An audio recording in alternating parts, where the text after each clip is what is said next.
Very, very excited to have our next guest, Jed Brophy. You'll know his career. Cult actor from New Zealand, who's obviously been in Braindead, playing the character of Void. You'll probably know him as Nori from the Hobbit films, a lifelong collaborator with Peter Jackson. And it's a real pleasure to have him chatting to us today. Hey, Jed. Well, thanks for joining us. Much appreciated. How you doing? I'm really good, thank you, Aaron. How's the weather in your state of the world? It's probably very different to yours. It's just moving into winter over here in the UK, so it's pissing with rain and freezing cold. I feel you, mate. So you're joining us all the way from New Zealand. What's the weather like out there at the moment? It's we've had quite a lot of flooding actually. We've had an unseasonable snowfall on the South Island and quite a lot of rain, but here where I live on the Kapiti Coast, it's been pretty balmy. Lucky thing, very lucky thing. Well, I suppose a good place to kick off, and I watched this film last night because it's one of my favourites, and I actually recommend any film fan to watch this film. The last time I saw you on my screen, you were donning a rockabilly haircut and you were being sucked into a toilet. And obviously, I'm talking about Braindead, in which you played the character of Void, which is such an incredible film. I suppose I wanted to just learn a little bit more about that from the beginning. How did that opportunity present itself to you? Well, in I think 1989 or 1990, I had an agent. I'd graduated drama school and had an agent, and an audition came through for the part of Lionel actually. But I didn't know. I hadn't seen Peter Jackson's films at that stage. I hadn't caught up on Bad Taste. I think I'd seen Meet the Feebles, but I'd never met him, and that project fell through for a couple of years because one thing or another, I think actually one of the producers from Senator Films might have absconded with some of the money, the way Peter tells the story. 2 years later, they rewrote the script and set it in the 50s. And I was doing a play at a theatre in Wellington written by one of the co-writers, Stephen Sinclair, of Braindead. And he suggested to Peter that he come and see the play and see me for the part of Void. So I kind of got the part by proxy, really. I think someone pulled out, and they offered me the part of this lead zombie, and I said yeah. And I'd sort of forgotten about my original audition as Lionel. It wasn't until we were shooting that I went, oh yeah, that's that film. One thing I've always been interested to know, because this film came out right after the sort of video nasty era. And I don't know what it was like in New Zealand, but in the UK, a lot of those films got banned. Now, when you put those films in comparison to Braindead, I mean, that film is another level in the amount of gore, amount of blood that occurs in that film. It must have been so much fun to make. It was, and it was not an effort to go to work every day. I literally loved going to work on that job. I was able to drive over the Paikakariki Hill from where I was living on the coast and be there in half an hour.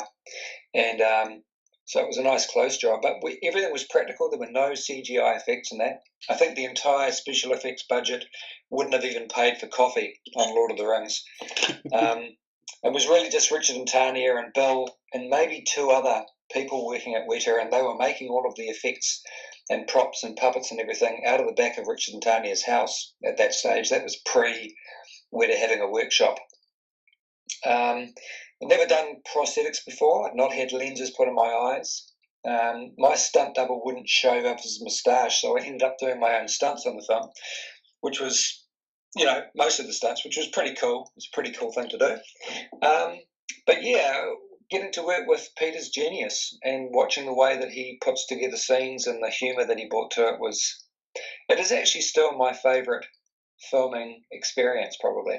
Wow, that doesn't surprise me. And I suppose with Peter in general, I suppose what he was showing there is the promise that he has with films. And when given a larger budget, you really see what he can do. Because obviously you've worked with him on most of his films, particularly most of the films that have gone on to be very, very successful. You were in all the Lord of the Rings films, you were in District 9, obviously in King Kong, and then you played Nori in all the Hobbit films. So you've obviously built up quite a special relationship over the years, I assume. Look, I feel very, very privileged to have met him when he was starting out in his film career, really, and I've always stepped up and done as good a job as I can for him. I'm pretty loyal to him too, in terms of, I support what he does 100% because of what he's done for the film industry here, and I've been lucky enough to be a part of that. A lot of it's location. I live not very far away from where the studio is, but it's also that thing of Peter's very loyal to people who front up and give him 100%. You know, he really values the people that work for him, and that's why I like working for him. He's an honest boss. He's very respectful, but he's a genius, and part of his genius is surrounding himself with people who are very, very good at what they do. You know, I know that he won't mind me saying this, but I know that he feels the loss of Andrew Lesnie, his cinematographer, very much, because they were such kindred spirits. And it's a mark of him as a filmmaker that he manages to keep good people around him wanting to work for him. You know, he's a funny guy, he's a naughty guy, and so you have a lot of fun on set. There's not a lot of reverence on a Peter Jackson set. He's reverential of the material and what he's trying to achieve for his fans, but he also does it in a kind of rock and roll way, which we love. And it's interesting because, you know, there's an argument that Peter Jackson's put New Zealand on the map from a film perspective, but actually when you look into it, New Zealand has been producing some incredible films over the years. I mean, obviously The Piano was nominated for 8 Oscars, and I think it won 4. Whale Rider, Black Sheep. I mean, Once Were Warriors is a fantastic film. New Zealand just seems to keep producing incredible films and incredible filmmakers as well. You have to do more than one thing in New Zealand to be working in the film industry. So a lot of people who start out as editors or as runners end up making their own films, and you know, there's not a lot of money. There's only one funding body, and it's all funded by 4 million taxpayers. So it's not a huge amount of money to make films with, and that creates a kind of inventiveness and innovation when it comes to technology and writing. You know, that we're very different in terms of where our soul is as an arts industry. It gets quite a dark underbelly in New Zealand, and that creates a kind of a dark humour, which is very different to any other country. And I think it's our uniqueness and our isolation that lends itself to making those kind of films. And we also don't like to be told how to do things. You know, Kiwis have a way of doing things which is very unique to us, and we're very bloody minded. We're a stubborn race, and we just, you know, we follow things through and get it done. Like Blue Moon, you know, it's a film we wanted to talk about a bit later on, but that sort of came out of that inventiveness of working with people like Peter. Mark and I working with Peter quite a lot, and we liked working with each other and said, well, let's just make a film. Let's just make a simple film with this guy, Steph Harris. Let's just do it like old school, like it was back in the day when we started. Let's spend a bit more time talking about Blue Moon, because this is very interesting. This is a film that you're currently running through the festival circuit. Tell us a bit more about that film and how it came about, and the project in general, really. There's a writer called Steph Harris who lives in the South Island. He's a policeman, but he's written 6 films, one of which the Waimate Conspiracy won a film award here in 2006 for his writing. Mark had worked with him a bit, and Mark Hadlow and I have obviously worked a lot together over the 33 or 34 years that we've known each other in both theatre and film. And having spent 227 days, I think, sitting in the chair next to Mark and working alongside him as his brother on The Hobbit, we got to know each other pretty well and really wanted to do a film together. And Steph and he and I had been working on a film called Swan Song for about 2 years. We'd done a teaser trailer and a proof of concept bit of filming for the Film Commission, had a script with them. But it was taking a long time. It was 2 years and we still hadn't shot anything. And Mark said to Steph, why don't we just shoot something we can shoot on a bloody iPhone? And it pretty much came out of that. And in 7 or 8 days, Steph had written a script and sent it to both Mark and I read it and went, wow, this is a film I really want to do. It's basically a two-hander. The premise is it's a guy running a 24-hour service station in a very small town, Mark Hadlow's character. And it's really boring, no one comes in. And then 2 visitors arrive, one before me and then me, and that changes the course of his life forever. And it's a crime thriller. It's basically he plays a guy and I play a guy that had gone to school with him that is now a gangster. And it's a standoff in a BP.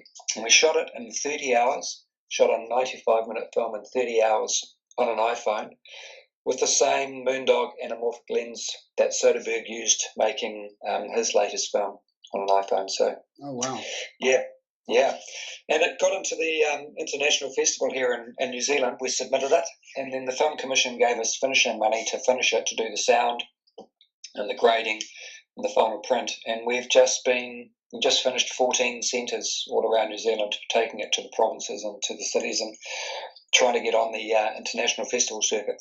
So is this a film that you think we'll eventually see over here in the UK as well? Absolutely, that's the plan. The plan is to get to places like South by Southwest, Sundance, and film festivals like that, and try and get on the festival circuit to then, try and get it to a wider audience. Yeah. I mean, it is unique. It's the first full feature shot on this new iPhone technology in the country. There's been, short films and little film festivals, 48-hour film festivals and school festivals run, but we were lucky enough to get a crew of very experienced people who are mainly retired but living down in Motueka where we shot it. Written by a policeman, so it's got some kind of elements of truth in it in terms of a policeman writing a kind of a crime thriller, and it's got a great twist. It's one that people don't see coming. Bit of a slow burner, but we've had great responses from the audiences and really good reviews. So we're very proud of it. And we learnt it like a play. Mark and I kind of broke the script down into 7 bits and learnt those as chunks, so we could do long takes. I think our longest take was 11 minutes. Oh wow, that's a long take. I mean, obviously that the way you're describing the film, it sounds like a very different experience to say some of the, like as an example, the Hobbit films that you made, where you're probably sitting in makeup for 16 hours and then there's a long drawn out shoot. But this sounds like it's got more of a kind of gritty, intimate feel about it versus those big, huge blockbusters, right? Yeah, look, it's really fun doing those big films. You have a great camaraderie with the people that you're doing it with. You get to spend a long time. You get paid well. You get fed well. You get looked after, and you get, it's an amazing experience. But you do, in a year, you do as much acting as we did in 6 days. That's reality in terms of actually doing stuff on screen where you're doing, really, really intimate takes with people and carrying large chunks of dialogue. The green screen films that we do, it's broken up with a lot of action. A lot of days just shooting, walking from one spot to another looking at a dragon. That can take a whole day on a big shoot, shooting 3D. So it was nice. It was kind of, it was a renewing experience to going back to do what we love, which is, having a relationship or an on-screen relationship with someone that is quite a deep thing. It's kind of all that carries the film is on the performances. So if we're not doing our job, then it sort of has no weight. Whereas on those big films, so much of what we do is then enhanced a million times by the most amazing technical aspects. They're poles apart. But as much as I enjoy doing those big films, I think Mark and I probably enjoyed this as much as anything we've ever done. I suppose it's more of the craft, right? Because like you said yourself, I mean, this is more about the acting side of it, right? This is more about executing your craft versus those bigger films, I suppose, where you don't necessarily always get the opportunity because so much is taken care of by big studios and big budgets and big special effects, right? Yeah, look, the ideal thing for an actor would be to do those big budget films, but have these kind of intimate experiences where you get to, where it's down to the performance carrying it. The films that I love, the big budget films that I love, have a really strong narrative in them, and the actors get to really have to explore deep stuff, deep and meaningful emotions and baggage and that kind of thing.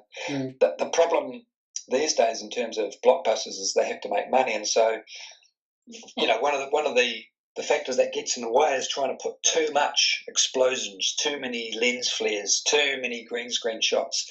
For me, that kind of takes away from the raw beauty of making a film, which is what's happening between the individuals, between the characters. So yeah, it was nice to do. It's nice to do them both.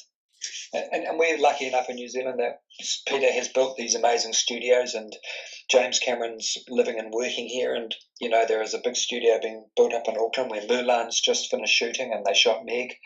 So we have the ability to bring big Hollywood films here, which allows us then to work on smaller projects in the meantime. And that's what we need to keep happening. We need to do those big films. We need to have Peter Jackson making the big blockbusters here that allows our crew then to work on smaller films in between, because they both have worth. The industry needs to make a living. It's a business, but also we need to tell stories that are unique to New Zealand, because as you say, that's the thing that kind of sets us apart, is those unique stories, little stories like this. You couldn't shoot this film. It might translate to other countries. That's what we're hoping, but it is a really uniquely New Zealand story, Blue Moon. It could only really happen in this country. Yeah, it's interesting because, like, speaking about international cinema, I mean, so much of it is affected by the language that you speak. Like, I lived in Australia for about 8 years, and I Yeah, find that a lot of those Australian films that get kicked over are often very, very sort of kitsch, almost sort of a bit gimmicky films like Muriel's Wedding and Crocodile Dundee. But what New Zealand seems to have done, obviously, there are great Australian films that have made it over as well, but what New Zealand seems to have done is that you guys have gone about making some really good, rich films that will work in any cinema because they're just yeah, great stories, right? And that seems almost unique to New Zealand. It's not something you see like in other English speaking countries that aren't the UK and the US. yeah. I agree with that up to a point. I think the problem is that a lot of the films that we make here don't get seen outside, so you get to see the really, really good ones. But yeah, we are lucky. If you have a look at something like Flight of the Conchords, Mm. they were told by the funding bodies here in New Zealand that they would never make it overseas. I think everyone was as surprised as they were what a kind of an international following they got. But that kind of humour is universal. Those guys have touched on something that you can all laugh at. Same with What We Do in the Shadows. Same with Black Sheep. It has that dark humour that international audiences really like. If you look at the likes of the TV series Fargo, it's pretty dark humour, but it's really watchable. And I think that we're more affected by dark British humour and dark American humour than we are by our neighbours across the ditch. We don't tend to make films like Australia because they're kind of too close, if you know what I'm. They're our nearest neighbour, and we have a huge rivalry with Australia in sport and in arts. And I think we sort of shy away from trying to do those kind of films. Having said that, I think there's room here to do a western or two. I think we have the landscape for it, and it's always been mind-boggling to me that we don't have a western TV series or something like that shooting here in New Zealand. I think we could do that quite well too. I think you guys have got the landscape for everything, right? I mean, you've got a real mixture of pretty much everything. I can see why so many of those films are shot there for the simple fact that it's got such rich surroundings that you can pretty much get mind-blowing shots that sometimes you don't even realise that they're on Earth, some of these shots. It's crazy. It's all built by Weta, mate. It's all built by Weta Workshop. None of it's real. Well, that kind of actually brings us really nicely back to Braindead with the humour side of things, because I just want to ask this as a last question, because I found this really fascinating, is that if you describe Braindead to someone, basically it's got, a rat raping a monkey, you've got, you've got like a zombie sex scene, there's like a brutal ending with the lawnmower. But obviously, it's deeply infused with humour. It's incredibly funny. Now, what I find interesting is that marketing a film like that must have been difficult. And how was it actually received in New Zealand when it came out? It was an R16 here, so it had a restricted rating on it because of the amount of blood. And I think I may be wrong about this, but I was told last year or the year before that it still has the Guinness Book of Records for the most blood ever used in a film. Yeah. And in fact, the 10-minute lawnmower scene that you were talking about was banned in some countries, Germany especially. And I think because Tim Balm and I travelled to Germany to a couple of horror conventions, and they weren't actually allowed to show it. So you can own it, you can rent it, you're allowed to show it in your home, but I don't think you can play it publicly as a full movie still over there. I think it still is banned. Here, it went down really well because Meet the Feebles and Bad Taste had already become kind of cult classics. But it wasn't until it played at Cannes and had this kind of amazing showing in Rome and places like that, sort of got a cult following overseas, that people in New Zealand really started to take Iz and him seriously, I think. Yeah. It kind of the success of the cult success of Braindead lent them to get money to make Heavenly Creatures, for instance. Yeah. And I think that humour thing that comes, for Peter, Stephen Sinclair, and Fran, the three writers of it, all had very, very dark and naughty senses of humour, and the script came out of that audacity, if you like, of them as people. And also the crew around they were ready to work on something that was that irreverent and that kind of iconic.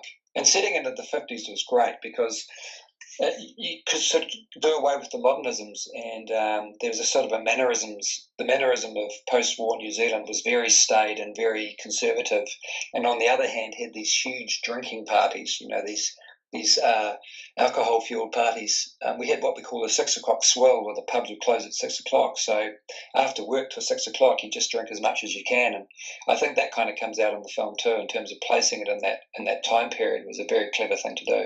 Yeah, but yeah, we had doing stuff like the rake going through the head and the stair fall, and as you say, the zombie sex scene, the lawnmower scene.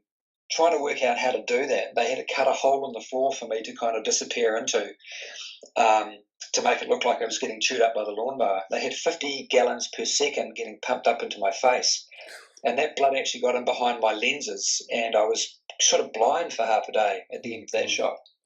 That's what I remember from that day. That was kind of, and everybody that wasn't working had buckets of body parts that they were throwing at Tim as he was sort of running on the body parts. It was the most fun gig. It was just so inventive and fun to do, and pretty much everyone in the crew did 4 or 5 different things, including being in the film. It sounds like an amazing set to have worked on. Do you know what's interesting that struck me out? As I said, I watched it again last night, and so much of that film is lifted and put into Shaun of the Dead. Like some of the shots, some of the even the storyline. When you think about it, I mean, it's crazy. It's like it's almost a direct lift. And I always thought that film was so original, but because the last time I watched Braindead I was a kid, right? So I didn't really know. But having gone back and watched it as an adult, it's like so much of it's lifted. I'll tell you what, mate. We were lucky enough to go to the world premiere of World's End here in New Zealand. Those Simon Pegg and Nick Frost and Martin, of course, was here, and Edwin Wright came over, and we had it at the Embassy Theatre, and I actually got to talk to those guys, which was, for me, was incredible. I'm a huge fan of their work, and to find out that I'm their favourite zombie, and that some of the stuff that they did in Shaun of the Dead was a tribute to having watched Braindead, that meant a lot. Probably more than any other kind of reference to other work that I've done, in terms of meeting people who are like Peter but living in the UK, have the same kind of sensibilities and the same sort of sense of humour, and are as amazing in terms of their genius quality as he is. That was pretty cool to kind of rub shoulders with them and find out that we had influenced, their filmmaking, and as much as they made a zombie movie because of having seen things like Braindead. That was pretty cool. Yeah, that sounds really cool. But again, I think you're being modest, right? I think that film, it really did sort of inspire a generation. Like, it's become that cult classic that it's almost a rite of passage. You have to see Braindead. It's such a unique film. My kids have both seen it, and they just can't believe that they waited so long. I said I didn't let them watch it actually when they were growing up and younger, which is kind of a weird thing. But when they did see it, they were like, "Wow, how come we haven't heard of this film?" Yeah. And I'm always surprised at the generations that haven't seen it. And then I'm also quite surprised when I travel how many people in overseas countries of all sorts of generations have seen it. It still is entertaining audiences and sort of setting them on the path of wanting to make their own stuff today. Because Peter would get frustrated with stuff that wasn't working, and he would grab the camera and kind of show people how he wanted it to be, and it was very different to any other filmmaker that I've worked with before or since. Awesome. Well, you've had a fantastic career, and you've obviously been in so many films that are so important to us. So with regards to the Blue Moon project, how can we see the film? Is there a way of accessing it, or how do we get involved? We are going to. I do know that Steph wants to, because we have it up on Vimeo, but only it's secured up there so that we can show it to potential clients that we're trying to get it to. And Steph is, we've got a sales agent in the United States working for us there, so I'll keep people updated in terms of there is the Blue Moon film project site up on Facebook where they'll have kind of information on what's happening in the next little while. But we've got people at the Film Commission that are trying to hawk it out there for us as well. If we don't get to have a cinema release in the UK, we'll definitely have a way online of people being able to access it. So watch this space. We'll keep you informed. And I want people to see it because we're really proud of it. And as I say, it's a kind of beginning of wanting to work with Steph and his crew down there at the top of the South on more projects. We already have a TV series we're looking at making, sort of based on those characters. So, awesome. Yeah, exciting times. Well, follow it on Facebook, and we'll tweet this out for everyone as well. Make sure you keep an eye on the Blue Moon film project. known as Blue Moon. Yeah. You know, you're a massive part of so many film fans' hearts with such great films you've been in.